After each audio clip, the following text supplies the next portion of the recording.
to order.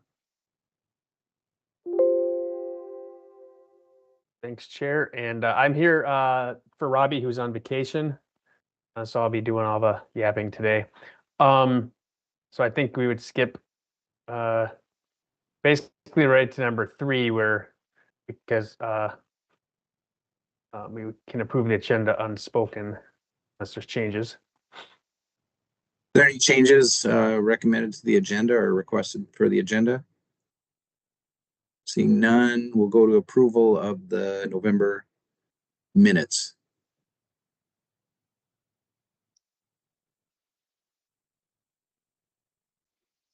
Chair, this is Robert Ellis. I'll move to approve. This is Jerry OJ. I'll second. Thank you both. And Joe, do you want to do the roll? Yep. Anoka County, OJ. Aye. Carver County, Milky. Darren is out of the office, but this is Drew Flommer here for him. Oh, yes, you told me that this morning. Thank you. Apologies. Are you an aye? A yes for the vote? Oh, yes. Dakota County, Chapek.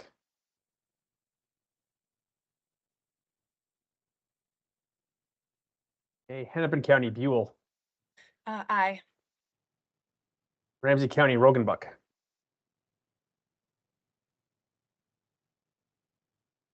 Scott County, Jessen. Aye. Washington County, Dahlheimer. Aye. Egan, Mathis. Abstain. Eden Prairie, Ellis.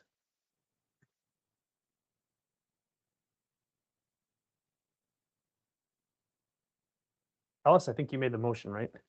Yeah, I've got an eye on that. Okay. Ridley, Kozlucher. I'll abstain, Joe. I wasn't present. Lakeville, Omi. Aye. Minneapolis Engineering, Coster. This is Katie White sitting in for Nathan Coster today. Looks like I was at the meeting, so I'll vote aye. Plymouth, Thompson. Aye. St. Paul Engineering, Weber. Aye. Metro Transit, Genowiak. I was absent, so I'll abstain. Suburban Transit, Lair. Sorry. Abstain. I was not there. DNR, Spooner Walsh. Aye. Bike and Ped, Turner Bargain. Abstain, absent. MnDOT Tag. Aye. MnDOT State Aid, Brown. Aye. MPCA, AO.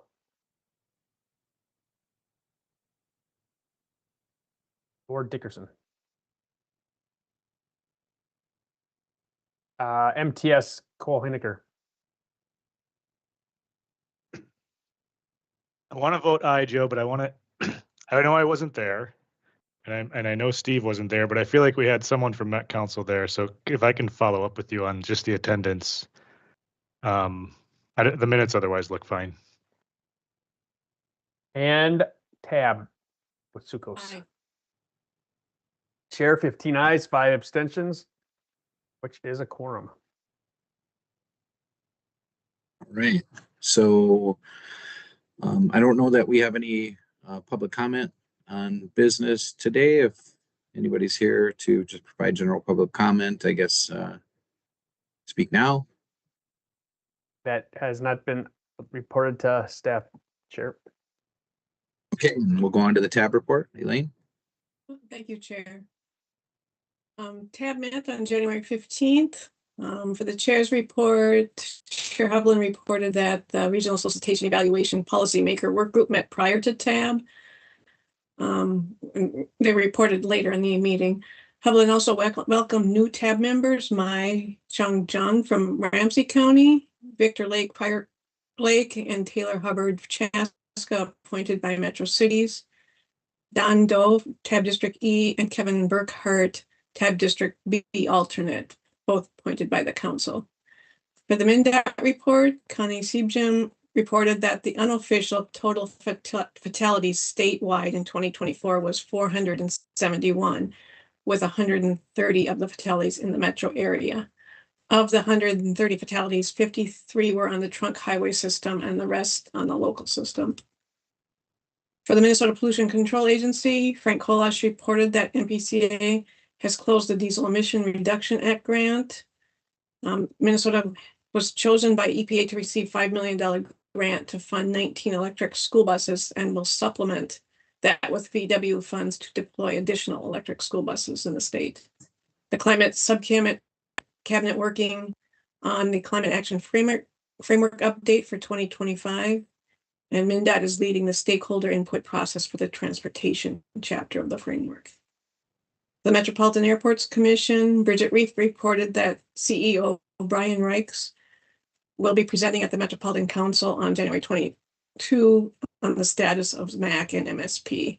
And he will present on the latest operations and routes, sustainability efforts, and other items. For the Metropolitan Council report, Councilmember Chambliss reported that the USDOT announced federal charging and fueling infrastructure grant awards. The Met Council was awarded $50 million grant for EV charging stations in the region, which now may be on hold. Development of the program to deploy funds will begin along with the regional solicitation development. And this award was part of a $90 million projects awarded in the region, included projects in Fridley, St. Paul, MnDOT, Minneapolis, Carver County, Anoka, Reconnack, Rondo, and the Sioux community. And Metro Transit began service on 2 new microtransit zones serving Roseville and Woodbury areas. For the Suburban Transit Association, Gary Hansen reported that Maple Grove Transit and Plymouth Metrolink expect to have results from their joint transit study in the next couple of weeks. And Minnesota Valley observed ribbon cutting in Shakopee and Prior Lake service to express expansion of the Connect microtransit service. And Southwest is working on the fixed route to the Mall of America and the airport and continues to sort through regulatory matters to launch the autonomous vehicle service. And for the TAC report, Joe McPherson reported that TAC did meet on January 8th as a follow-up to the December 28th TAB workshop. And then TAC Executive Committee also selected Molly McCartney, MnDOT as from Fridley as Funding and Programming Chair, and Gina Medica as the Chair for TAC and Planning Committee. Approved the County, Mary Liz Holberg, Dakota County, Lorraine Shabby from Minneapolis Cities, Peter Dugan representing the Citizen Board members, and Chris Vaughn, Transit Modal Rep. They also recommended the approval of the Imagine 2050 Transportation Policy Plan and approved two streamlined TIP amendments. One is for MnDOT's I-94 and I-35E bridge improvements projects, and consolidating those projects and having a cost reduction. And the other was MnDOT's Section 5310 vehicle bus purchases. Then they had 3 information items. There was an update on the regional solicitation evaluation. Hublin reported on the policymaker work group discussion. Steve Peterson provided an update of the outcomes of the workshop also. Joe McPherson provided feedback from the TAC meeting. The policymaker work group will meet on February 19th again before TAB Executive Committee. And the TAB members also requested a copy of the presentation that had been given to the working group. Information on historical geographic distribution of regional solicitation funding and examples of goals-based approach applications from other regions. And there's an information item on arterial bus rapid transit update presented by Metro Transit, and then Minneapolis Vision Zero, Ethan Foley presented items on the steps that they're doing for traffic safety. That's my report. Thank you, Elaine. I think you were breaking up a little bit on some of the audio, but I think we got almost all of it. So thanks. It was lengthy. Appreciate it. Joe, so the first time of business is a program year extension for Columbia Heights for Trunk Highway 65. It's transmittal 2025-06. Thank you, Chair. With Robbie out, I guess I'll be doing pretty much all the talking on our end for a while. So we have two program year extensions, and this one is for Columbia Heights. The city was awarded $2 million in the 2022 HSIP solicitation for continuous street lighting, sidewalk improvements, ADA curb ramps, crosswalk markings on Minnesota 65. And the project was programmed for fiscal year 2025. Following the Minnesota 65 and 47 Planning Environmental Linkages, or PEL study, MnDOT committed $25 million to the corridor, the Trunk Highway 65 corridor for fiscal year 2028. I think a lot of you were part of that PEL process. And so the request will enable, this request to move the project from 2025 to 2028 will enable the city's project to be constructed alongside MnDOT's project and along with Metro Transit's 2028 F-Line ABRT project. So this would be an exception to the current program year policy, allowing for 1 year extensions. Of course, as you know, we're going to be talking about those policies later on today. And this would be consistent with that draft policy, as well as the way that we've been addressing some of these things over the last several years. MnDOT staff administers the HSIP funds, and they have informed us that they have been able to balance the years out. So there's not really any hardship on anybody should this be approved. So with that, I would stand for questions. And Joe, I believe Sulman Khan is here from City of Columbia Heights. I'm not sure if there's anybody else representing the city on this matter. So I'm not sure if Sulman wants to provide any additional information or just respond to questions. Nope, I don't think I have anything else to add. Jim, thanks a lot, but open to any questions that there may be with the group.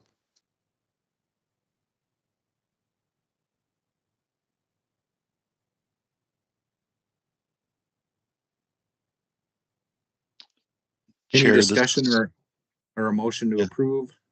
Chair, this is Jerry OJ. I'd like to make a motion to approve Columbia Heights' program year extension request for its Minnesota Highway 65 Central Avenue lighting and pedestrian improvement project from 2025 to 2028. Colleen Brown from State Aid seconds.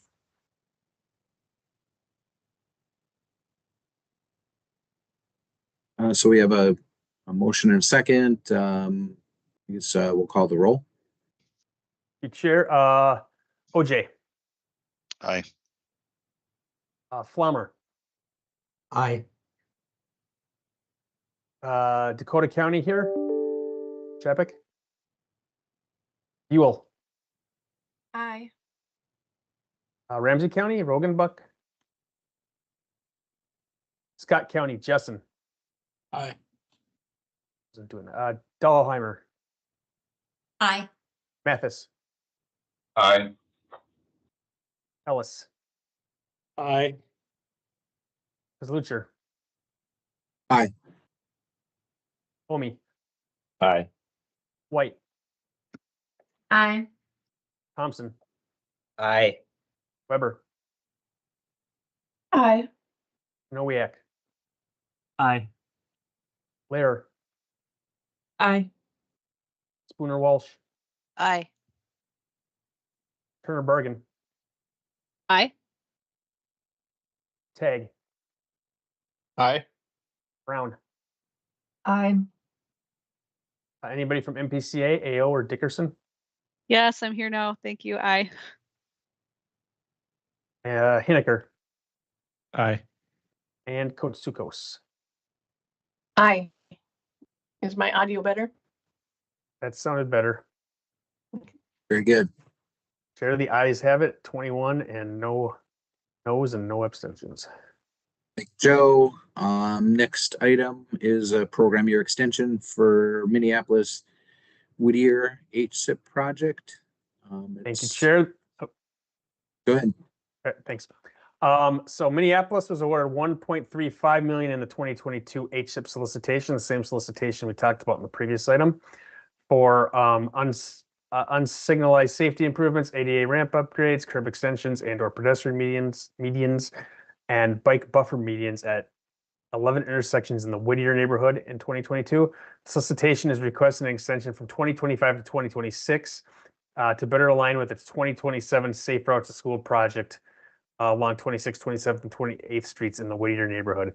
The extension will allow for reduced construction impacts and general coordination between the two projects. So this project is on track to be completed in 2026, despite not having scored 7 points in the score sheet, which is a little bit of a nod towards when we talk about that policy, I think. Staff at the council and MnDOT Metro District State Aid believe that the project is on track, given that the city has been actively working on the project, including a project kickoff meeting with the State Aid Office. Further, the request takes on some characteristics of an exception to the current program, in that it's really making this request due to its connection to another project.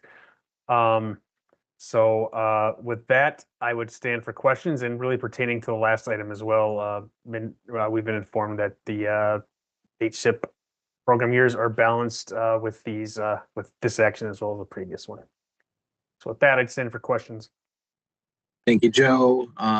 Good job by the staff on both these memos, and providing details on the reasoning for the extension. So appreciate your narrative as well. So is there any discussion or a motion to approve? Mr. Chair, this is Paul Lakeville. I'd move this item as presented. This is Katie White, Minneapolis. I'll second. Any other discussion? If not, I'll ask for a roll call vote. Okay. OJ.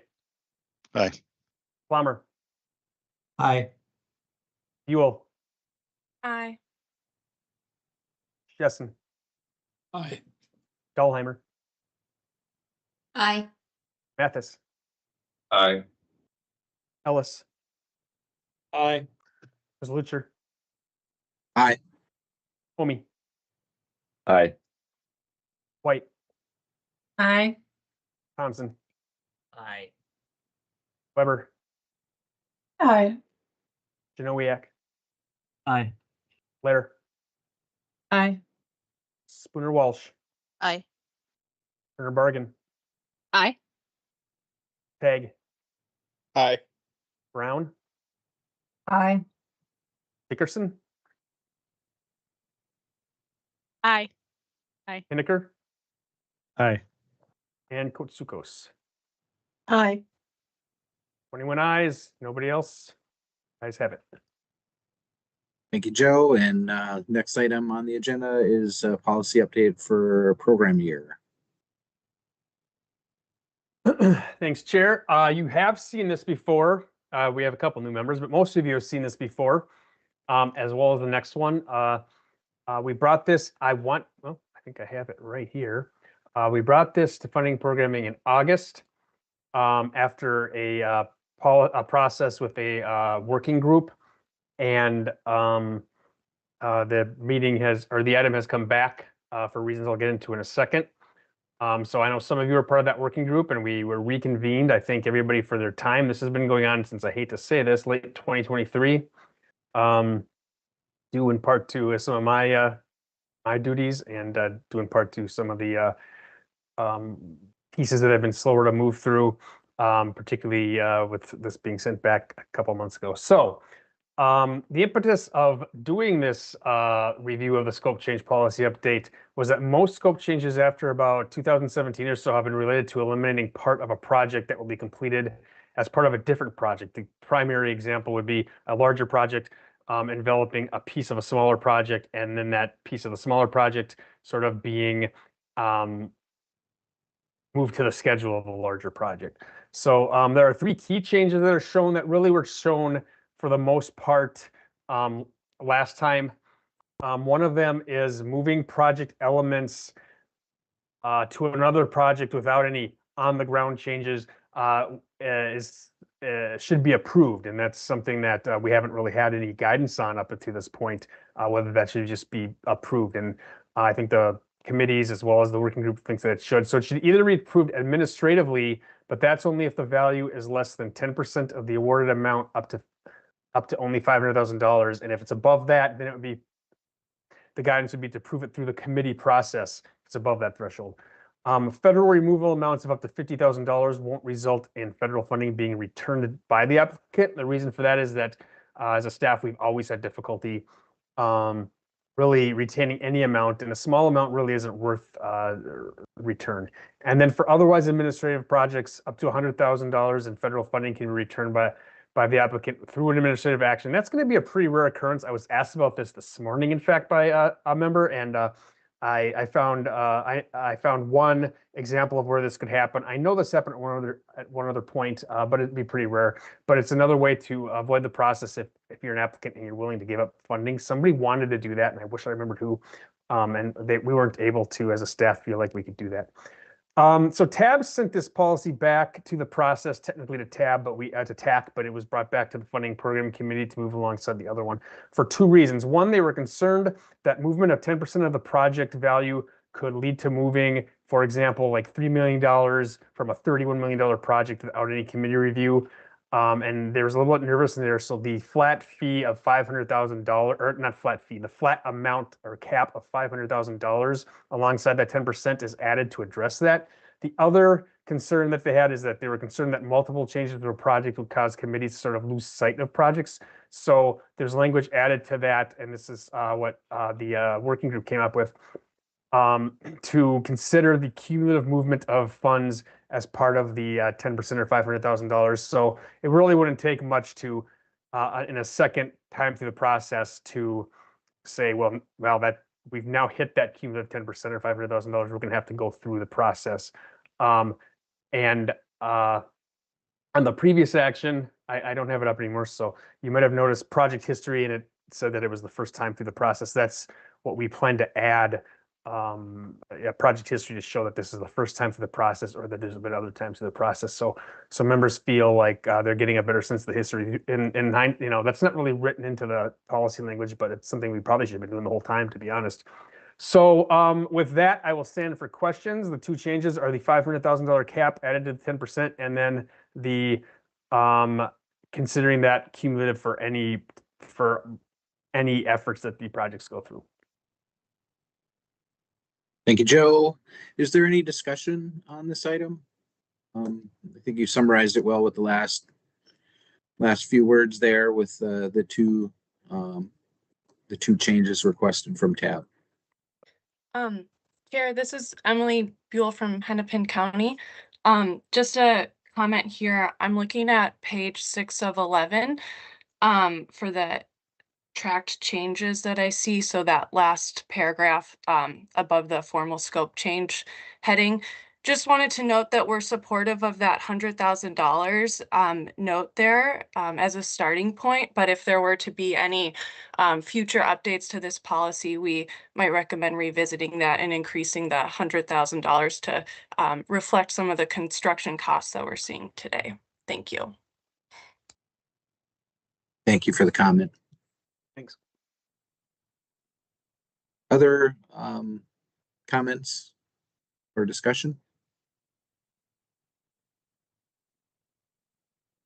If no further discussion is required, then I would ask for a motion and second.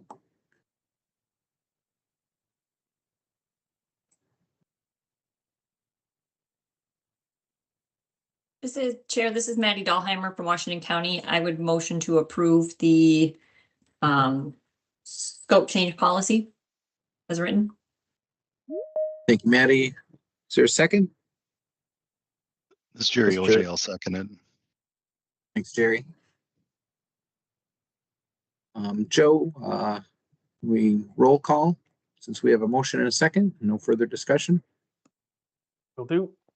OJ. Aye. Bomber. Aye. Buell, Aye. Justin, Aye. Dahlheimer, Aye. Mathis, Aye. Ellis, Aye. Lucher, Aye. Omi, Aye. White, Aye. Thompson, Aye. Weber, Aye. Janowiak, Aye. Blair, Aye. Spooner Walsh, Aye. Turner Bergen, Aye. Haig, Aye. Brown, Aye. AO. Dickerson, aye. Oh, sorry, Dickerson. It's okay. And Hinneker Aye. and Kotsukos Aye.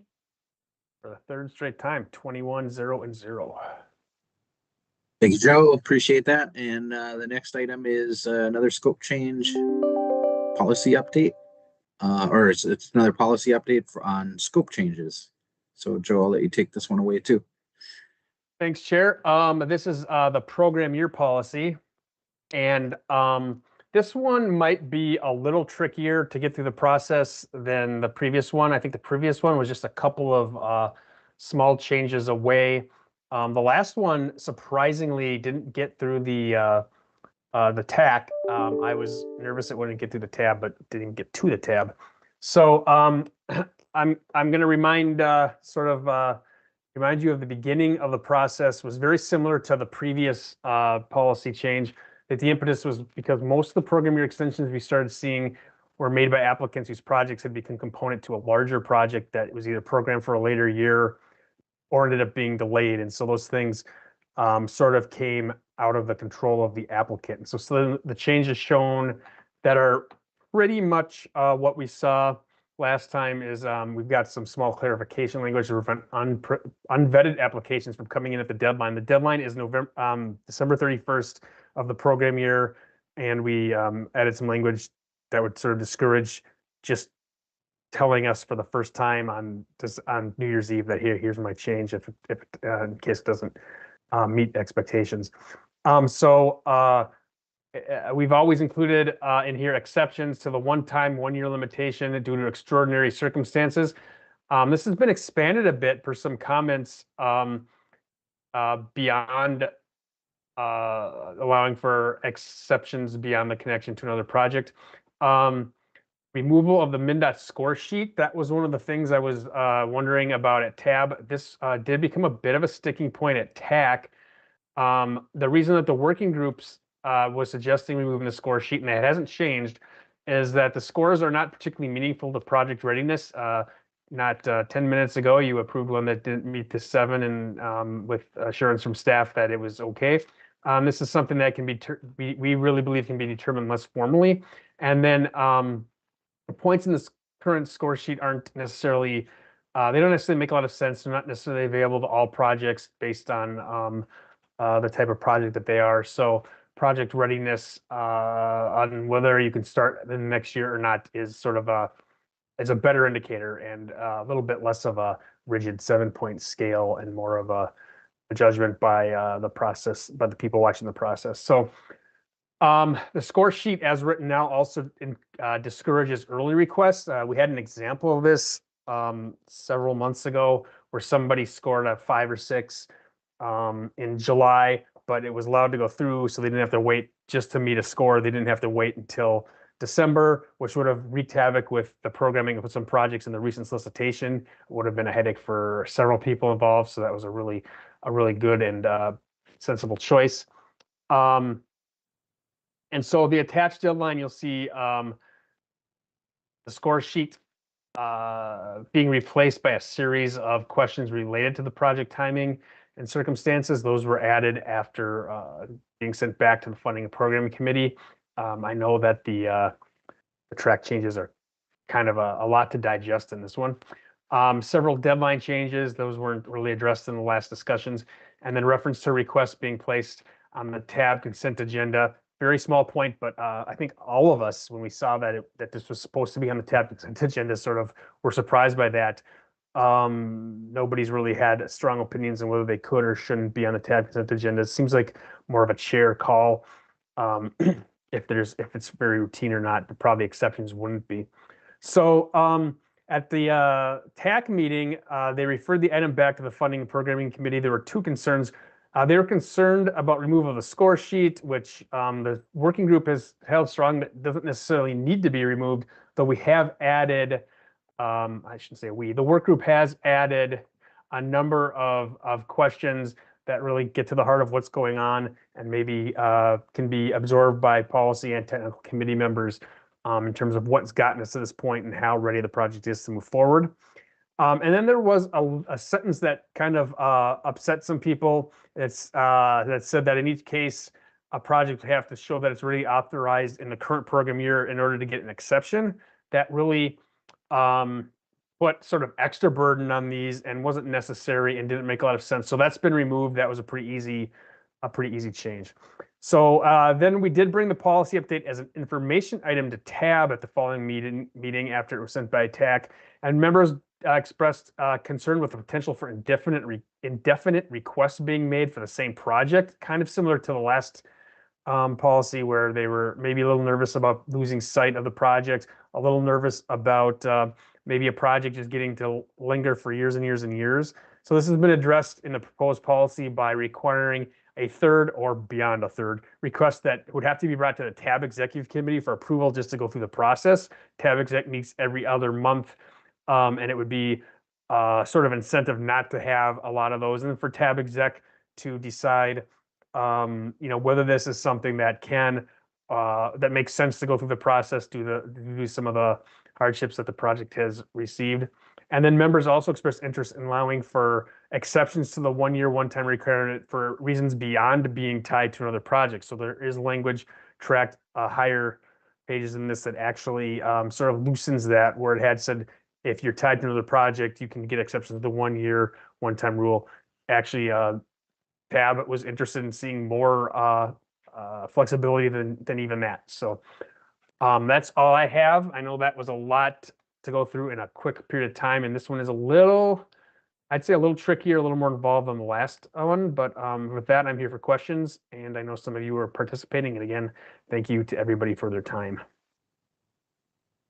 Thanks, Joe. Appreciate the summary. I think I found it particularly valuable, the last page that summarizes some of the historic extensions and their status. I was surprised to see a number of them in 2023, but also then kind of assured that most of those, if not all of those, are really tied to other projects and larger projects, I'd say.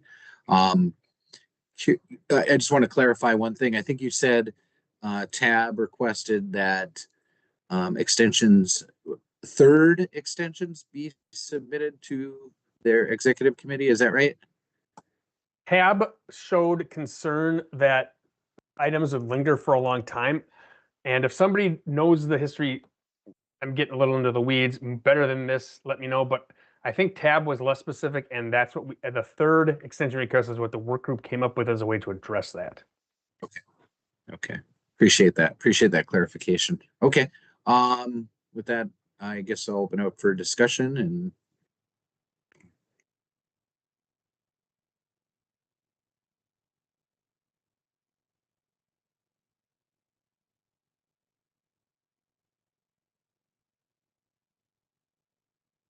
I'm not hearing a lot. So I'm guessing that those that served on the work group have kind of closed the gap with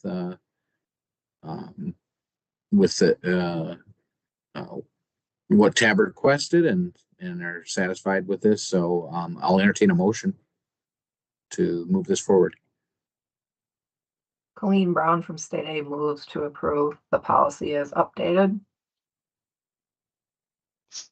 This is Jerry Auger. I'll second. Thanks, Colleen and Jerry. And Colleen, thanks for showing your support through that motion. Appreciate it. And I know that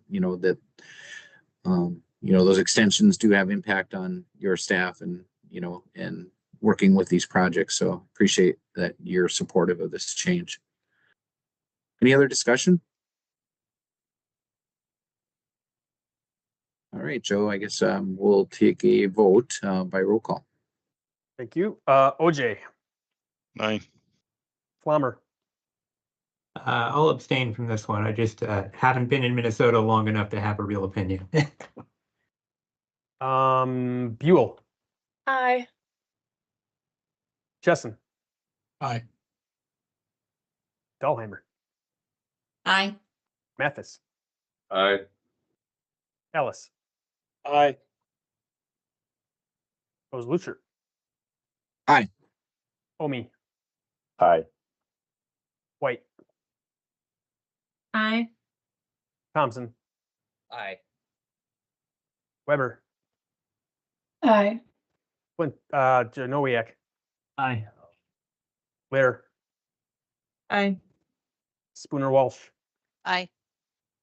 Turner Bargan, Aye. Tag, Aye. Brown, Aye. Dickerson, Aye. and Hinneker, Aye. and Kotsukos. Aye. 20 ayes and 1 abstention, Chair. Thank you, Joe. Appreciate that. And thanks for all your help with these items. Next item on the agenda is update on the regional solicitation application development. Steve, are you here to present? Thank you, Mr. Chair. I am. Yes.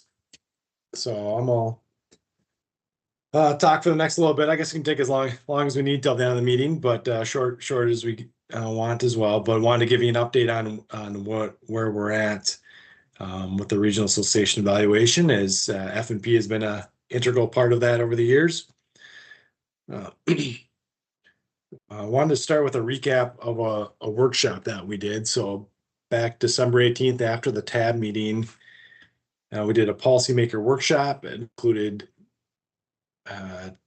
44 policymakers, TAB alternates, and Met Council Transportation Committee members, as well as 9 TAC members were in attendance, including Paul Omi, who's the chair of our technical steering committee and a member of F&P. And what we asked the TAB members is we gave them 31 cards, and those 31 cards were derived from the TPP objectives and policies. And so we gave them 31 cards and said, make us 10 application categories out of these 31 cards. So this is a very flexible funding source. It's 2% of the total funding in the region. So it's kind of a special funding source. So let us know where you'd like to focus the tabs of resources in the future on, based on the 2050 TPP objectives and policies. So that was the basic question that we asked the group, and that was small group activity. Here's some examples of some of the cards. Reduce greenhouse gas emissions, build out the regional bicycle transportation network, RBTN, reduce deaths and life-changing injuries. And so there's a short explanation of each of those. So again, 31 cards. And here's an example of one of the outputs. So you can see people group things together, put things in different buckets. Some of it was, some of the answers were no, it shouldn't be an application category. It should be a scoring measure, or not included at all in a few instances. So we had 8 small groups, and the good thing is we did have some themes that came out of that workshop, and you can see some of those here. Safety, improving multimodal travel, highway mobility, reliability, transit surface expansion, climate, EV charging. And these are the cards color coded again by 2050 TPP area. And here's where 6 or more of the tables said that this concept should be an application category in a future regional solicitation cycle. So in a few instances, people group things together. So here's where it was a common kind of grouping of project types: opportunities to walk build out the RBTN, improve local bike connections, improve local ped travel. And then expanding transit service and ABRT, people kind of thought of that as kind of similar objectives. Improving highway mobility, and then transit advantages on roadways with delay and reliability issues, people thought is similar. And so here's kind of the list, what we're starting from. We also heard from members that there are other objectives and policies in the 2050 TPP that maybe aren't application categories, but they should be incorporated in some way, either the rules or a scoring measure, or I guess those would be the two main ones. So you can see some of those here. A lot of the equitable and inclusive wound up here, natural systems green, and a few others too. Then there was obviously a few that people didn't have consensus on. Sometimes they didn't fully kind of understand maybe the concept from the objective. Other times, some people has application categories, others had measures, some nothing at all. So here's a few examples here. And didn't want to go through each and every one, but just if you want to look back at this is a nice resource on what the summary of this was. Now, most groups intuitively developed some sort of hybrid structure coming out of this. Some of them were some of the categories and groupings were outcome based, and some of them, like safety, and some were modal based categories. And we'll kind of talk a little bit about that today. And this maybe hybrid structure has some of the benefits of both, in that you can better see the goals and objectives of the TPP. But we also did hear that, especially from technical folks, that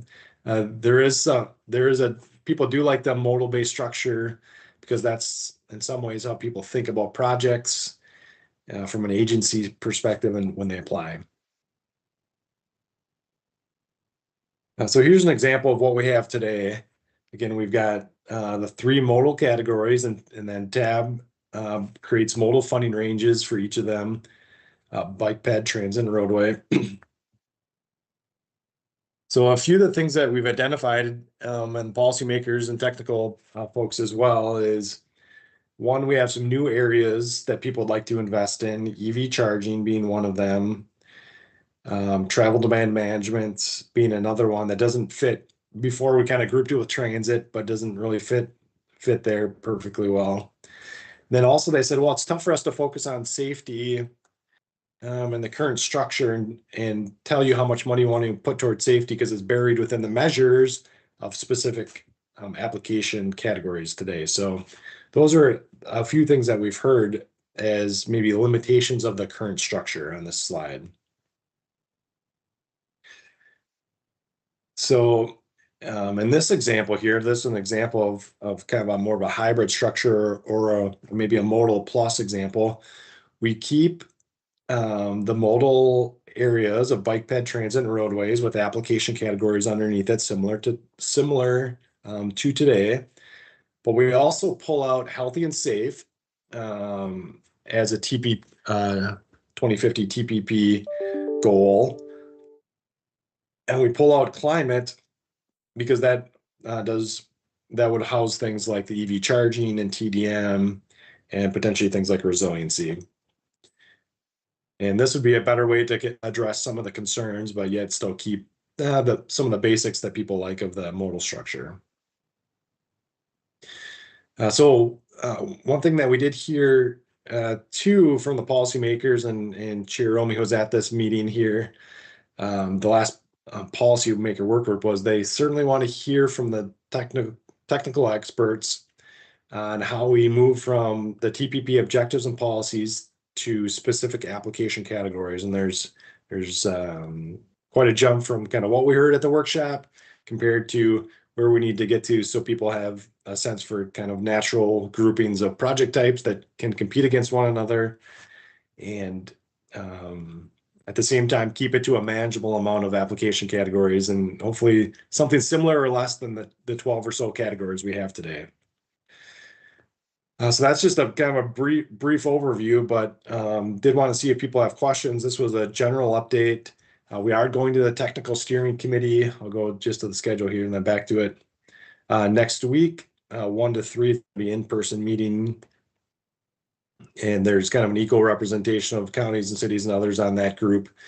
But then we did also this morning go to the transit work group and ask them specific questions like, should transit expansion, kind of traditional transit expansion and micro transit, could those project types compete against one another or not? And another question was, well, where does support facilities like bus garages, where would that fit in a new structure? So we're kind of getting into the details on project types and application categories. And I think, I know we need another meeting with that group or a subset of that group to kind of further define those categories. And you can see some of the other groups we're meeting with in the near future. So with that, Mr. Chairman, I'll turn it back to you. Again, we do have some questions, but wanted to see if people have other feedback that they want to convey either to Chair Paul Omi as the Technical Steering Committee Chair or back to the policymakers. Thank you, Steve. Appreciate it. And so I would ask that members, just indicate with their hand if they, if they have a question or comment that they like to provide. I think this is a, opportunity to provide like kind of, overall, general comments about the merits of a goal-oriented or partially goal-oriented system, and up to kind of details of how funding and programming will score these in the future. Any like visions or concerns that you might have, or support you might have for moving in this direction.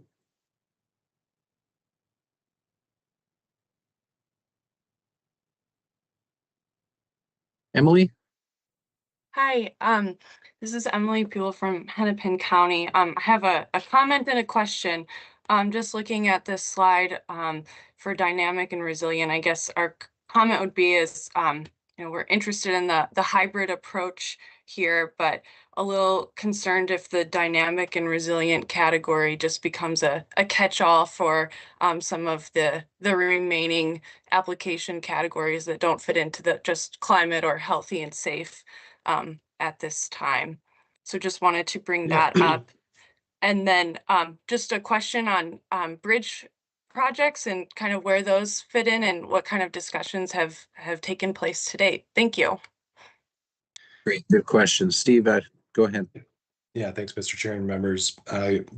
Good question. I would say of the things from the workshop that were color-coded in yellow, that was dynamic and resilient. Not on this slide, but at the workshop, it was yellow. And you may remember maybe of all the things that really popped out, what people want to fund is things that are dynamic and resilient. So I don't think that that area is necessarily just will be a catch-all, and because it will have probably the majority of the application categories would fall under dynamic and resilient under these modal areas with specific application categories. So ultimately it's up to the tab how much money they want to put here versus there. Let's see. Your second question was on bridges, and yes. I think, yep, we heard that from your county commissioner as well here at the last policy work group, and I think that will be that's still playing out. We don't have any application categories shown right here, but that is something we're going to talk about the technical steering committee next week as a preview there, and then back to the policy work group and this group after that. So that's a question kind of how they fit in a structure such as this, as well as other project types too. Thank you. Thanks. All right, Maddie, you had a question, comment? Yeah, Chair, thanks.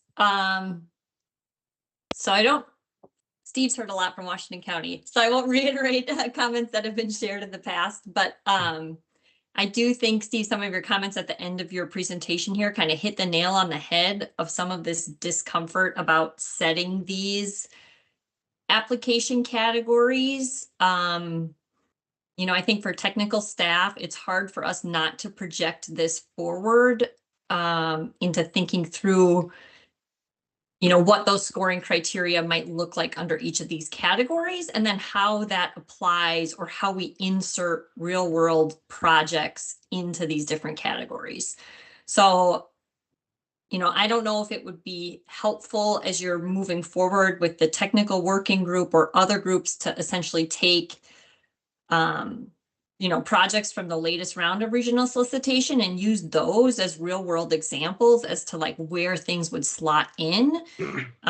That's maybe just a suggestion of something that might be helpful to give technical staff, something tangible to kind of wrestle with, to think through if we're missing categories or where and how things slot in, right? I think to me, the climate category here in this hybrid model is a bit more straightforward, but once we add in healthy and safe, it gets a little bit challenging, maybe to Emily's comments of like, if I have a roadway project, do I apply under roadway or do I apply under safety?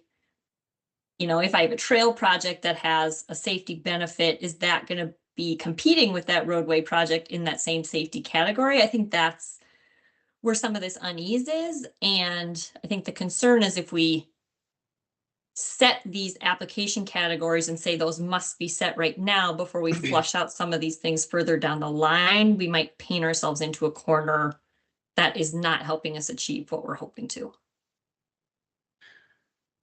Okay, should I maybe just, I think there's maybe a few questions in there too, if I could just respond, Mr. Chair. Go ahead, Steve. Yeah, I would say, next, at the technical steering committee, we're going to start fleshing this out, and really over the next 9 months or so, we're going to have special issue working groups, and I'd imagine it's many of the columns you see on the page right here would be a special issue working group to really dig into the measures, and equity might be another one, maybe beyond something with safety, bike ped, transit, roadway, climate. Then the equity probably, so far what we've heard from the policymakers is that wouldn't be an application category, but maybe similar to today, it would be a measure. That most, if not all, of the application categories would be scored on, but that's still yet to be seen. So those special issue working groups will be important, and hope that people volunteer on to be part of those. Again, they're going to be technical in nature on how do we score and compare things. Some of it will be left open. I think it's a good point. Some of it will be left open because like the conversation we had this morning with the transit working group was about combining traditional maybe fleet expansion projects with micro transit projects. And a few of them kind of said, well, we kind of don't know until we kind of work through the measures a little bit. So we have to, so the intent is that this would not be an action item that goes through this committee all the way to tab. It would be an information item to kind of say, are we on the right track?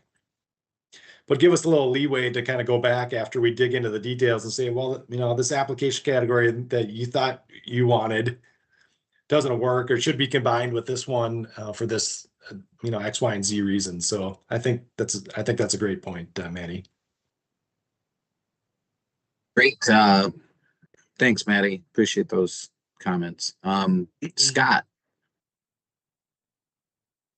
Yes, thanks, Mr. Chair. It's Steve. I just have a clarifying question. Earlier in the presentation, Steve, you talked about the number of categories, and I think we're currently at 12. Just wanted to confirm or clarify, is it a stated or documented objective of the evaluation to wind up with a similar or fewer number of categories? And we're not in a world where we're documenting, or stating that it's okay to have similar or more categories. Just wanted to clarify kind of if there was a documented intent on kind of the number of categories we want to wind up with. Yeah, so Mr. Chair and members, yeah, I agree. Good question. We haven't got direction from the policymakers to say 10, 12, 15 or something different. We did ask, in the workshop for them to go from 31 to 10 or so. We didn't hold them to it, but just to tell us what your priorities are kind of thing. We have heard that people want to simplify the application. And one of many ways to do that is to limit the application categories and the scoring groups. And, when, Joe's running scoring committees with 60+ people, including many of you. So that doesn't simplify it when you have too many application categories. But to kind of maybe sum up my response, no, we haven't got direction from the policymakers on a number. No. And this Yeah, is, Mr. Chair. and what you see on the screen is arbitrary.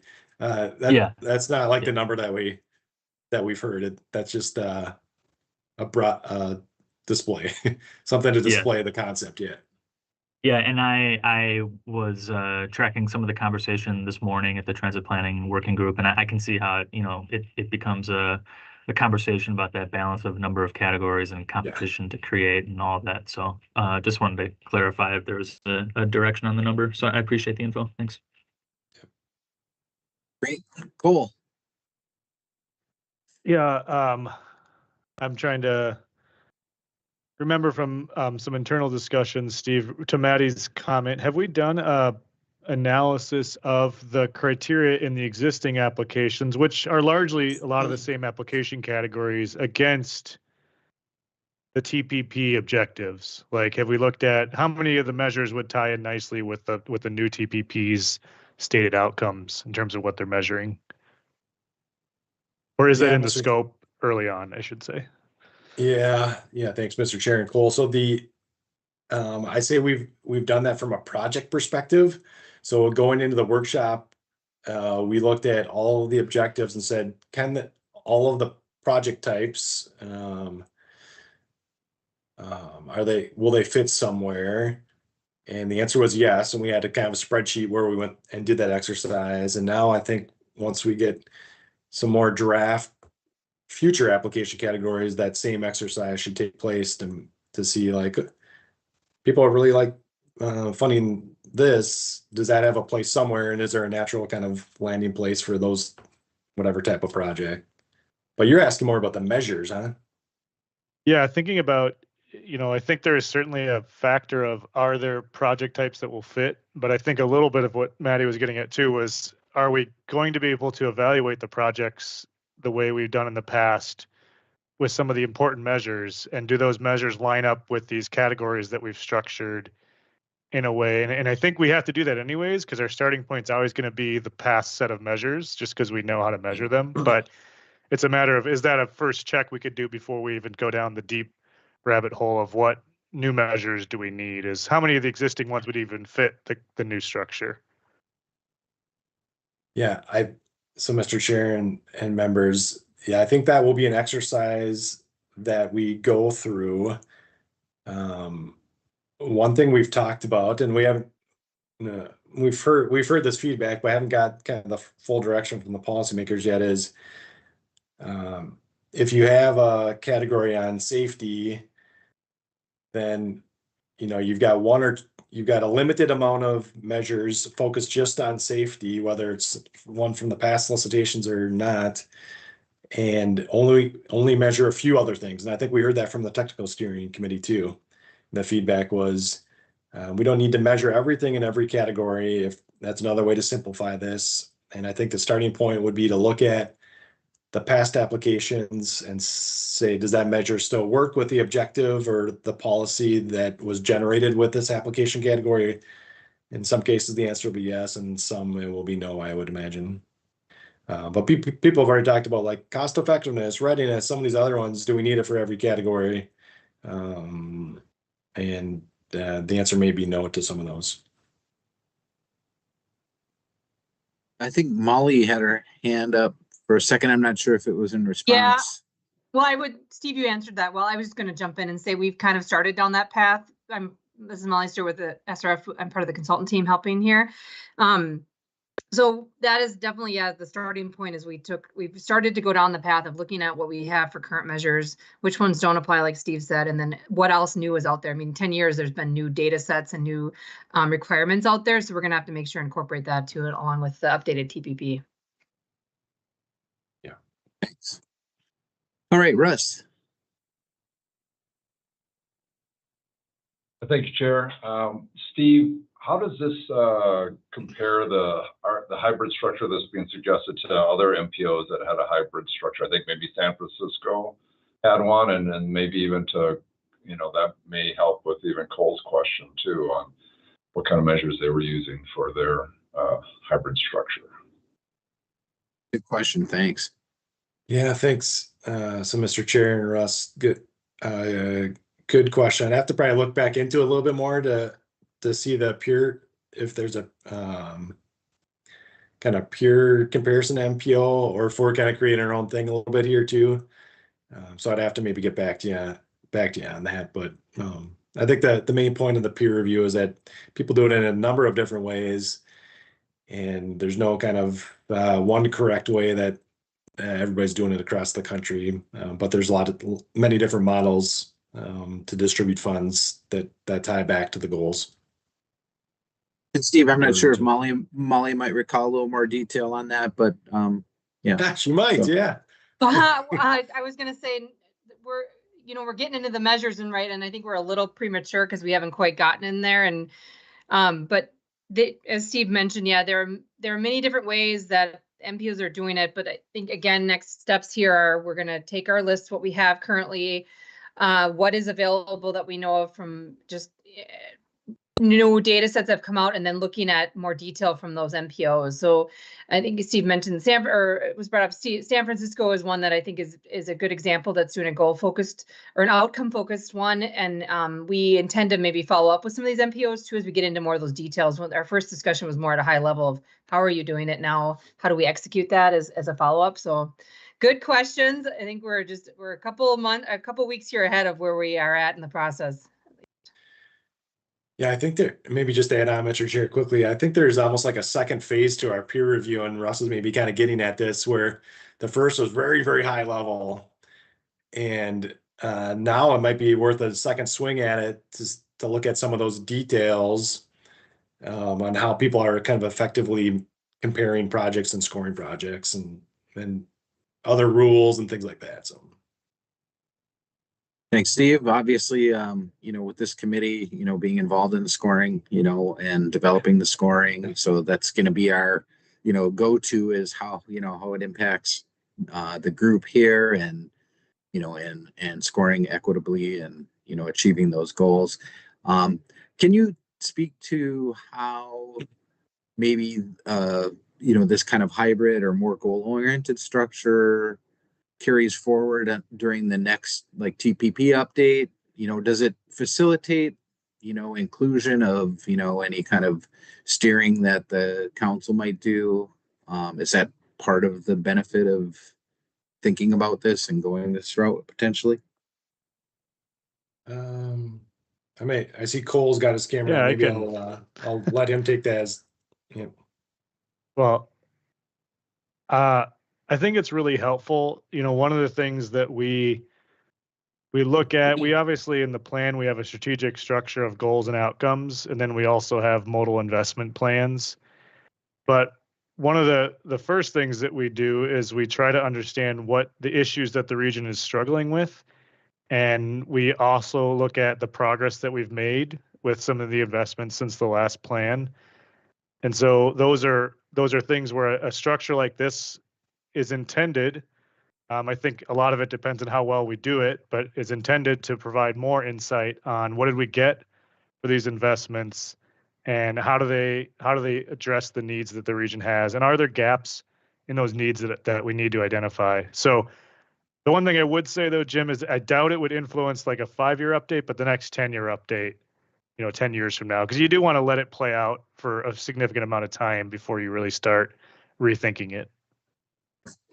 Okay, thank you. I'm going to ask Paul Omi if he's got, any comments or what have you since, chairing the working group, maybe some insights. Paul, going to kind of put you on the spot here a little bit. Hey, no worries, Jim. No, thanks.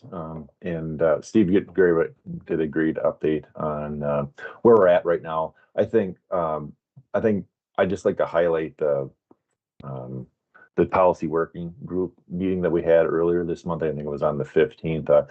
I thought we got some really good feedback from the policymakers at that meeting, that we can be really flexible in terms of how we want to structure the new solicitation. I think they were really positive, and really supportive of looking at that hybrid model. Now it's kind of in whittling down the categories and making the application a lot simpler, more concise, and less burdensome for all our agencies to apply for the solicitation funds. So we're going forward. I think, Steve and Molly, they're doing a great job with how we're looking at each of these areas, and picking things off. And I think we're making some good progress, and kind of looking forward to the technical steering committee meeting that we're going to have next week. I know many of you are on that committee too. So appreciate your support and your input on this important update. Thanks, Paul. I did hear at that committee meeting, I think, at least more than one tab member expressed concern for costs of preparation of, a solicitation application, and, how that might be a barrier for certain projects, certain small projects, particularly city projects, and so on and so forth. So I appreciate that. I can appreciate that concern, and, that may, preclude, some agencies from applying or getting involved here. So, and I think there was a surprise at, as to, how much the preparation of these cost. So, and there was some discussion around that. Any other comments or feedback that you can provide to Steve or Paul, Molly? Well, Mr. Chair, as people are maybe thinking about any final comments, I'll just say, even the structure that we put up on the screen hasn't been blessed by anyone yet. We're kind of taking feedback in, and you were at the last meeting. We're kind of taking feedback in, inching closer based on that feedback, but I do think that we're all saying very similar things. We're within, we're not that far apart from what both the technical folks are saying, and the policymakers. And it's just, in many cases, it's the words we're using or the structure. But I think some of the issues we're identifying and the ways that we're proposing to solve them, I think, and you heard too, I think we're pretty close that within a month or two's time, I think we can have a general structure that most everyone's going to be agreeable to. Yeah, Steve, thanks for that. And that kind of, that kind of lights up to another, there was some discussion, also about like the terminology that's used and having common understanding of that terminology, and how that's a difficult process. We've got a technical group here, we've got, policymakers and advocates, across the board. And so talking about, things like resiliency and what does that mean? And, it's important, I think, that, those are well defined and that there's common understanding, because, the discussion can get waylaid based on that terminology. So I just some, kind of information based on the discussion at the meeting, some additional information for the group. Yeah. Any other comments? Lauren? It might be more of a question. So my understanding, there's 5 TPP goals, and it sounded like you had mentioned there was an exercise of looking at the past application categories and seeing if they fit under any of those 5 goals. Was it like most application categories had a real obvious tie to one, or I could imagine that there would be projects or application categories that would touch on multiple goals? Mm-hmm. What did you guys find there? Yeah, we put at that point we had put project types into, I would say, multiple buckets, and that will be, I think, the challenge with this is that we're very deliberate about where projects go, and that they go kind of in the right place. The one that's going to be I can foresee being kind of the trickiest that we'll need some guidance on is kind of if you have a safety project and something that's more like roadway modernization, complete streets related. Because a lot of those projects are both kind of adding multimodal elements and probably have a safety concern on them. So I think delineating kind of the right path forward on projects is something we'll need some help from the technical steering committee on. And in some cases, I think we'll propose like, okay, this type of project goes here, just so that there's not a just to provide some clarity to it too. But that's the next few months' work, I think. Yeah, I just wanted, this is more of a comment now. I think what came to mind for me when thinking about those 5 goals was like those kind of like radar charts where you can be, you know, extremely good on healthy and safe and maybe less great on climate change, but you kind of look at the, you know, little starfish shape or whatever comes out of that on all of the goals potentially. And I don't know if there's a way to make that streamlined and easy, but you know, I think it might be useful to help people get all of the kind of credit, so to speak, for all of the goals that they're furthering, if there's any way to do that efficiently, rather than just like limiting them to, okay, this project type is healthy and safe, but you know, you might also be providing benefit under equitable and inclusive or under climate change. And if the only things we look at under healthy and safe are tied to healthy and safe, you know, maybe there's some differentiators in those other categories and those other goals that would make one project versus another better, if that makes sense. Yes. Yep. Mr. Chair and members, I think that's a good topic for future conversation as to, do projects have to either have some sort of response to how they address all kind of 5 goal areas? Are they scored on all 5 goal areas or something less than that? Is a really good question that we need to think about. Yeah, thanks, Lauren. That was excellent comment. Brings to mind a little bit, Steve, what you were talking about was, you know, projects that don't fit into like a specific, you know, type of infrastructure in that kind of, you know, category, and they blend several types of infrastructure, and they may not compete well in any one type, but as a whole, they're, you know, still a good project. And so, you know, some of those get laid by the wayside, just through the, you know, kind of scoring system that we have. I would also say that there's not a defined necessarily goal to change the scoring system that we do have.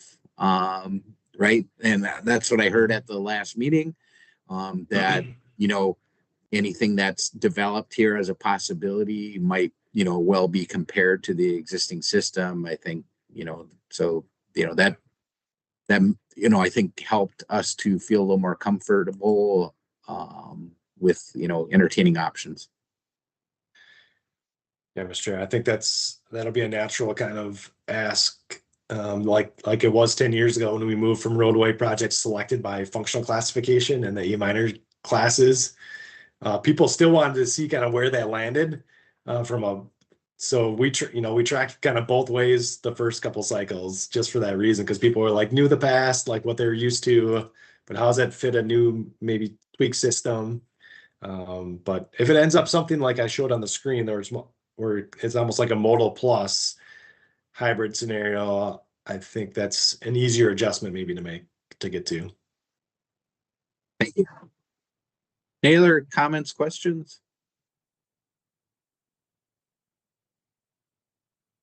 If not, I think we'll be, you know, seeing quite a bit more of this on a pretty regular basis. So, appreciate everyone paying, you know, kind of giving some thought to, you know, where this is going, and you know, providing that feedback, you know, at any time during this process. So,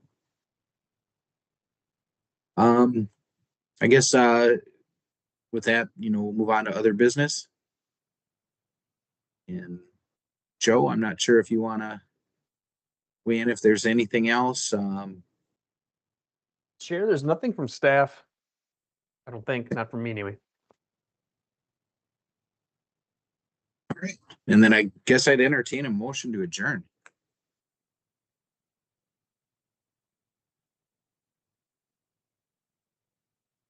Nobody wants to leave. I'll offer a motion to adjourn. This is OJ. Thanks, Jerry. Yep. Could you go second? Thanks, Elaine.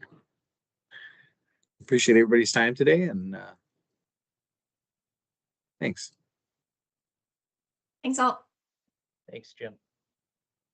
Yeah. Thanks, Jim. Good job. See you. Thanks.